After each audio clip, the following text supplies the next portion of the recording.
Украина Гаагада Киевбеттеки махкеме топлашывына азырлық көре. БМТ халқара махкемесінде Киев темсілжелерінің 3 аптадан сон беклелер. Бұақта Украина президенті Петро Порошенко или Курашевы вақтында тыш ишлер назирының муавины Елена Зеркаль білдірді. Махкеме кетешатының невбеттеки басамағына азырлықлары қында икее етті. Оз невбетінде Петро Порошенко БМТ махкемесінің қарарындаки бір мұйым ноқтаны қайдетті.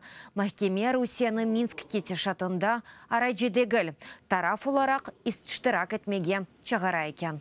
Международный суд ООН закликав Росію. БМТ халқара махкемесі Русияны Минск анлашмаларының амелге кешірілмесіне чағырды. Яни Русия озыны көстергені кеби арайжедегілді.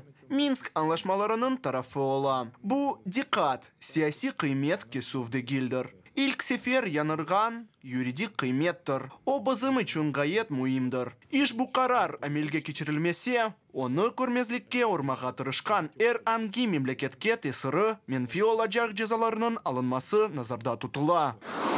Суд підтримав Україну.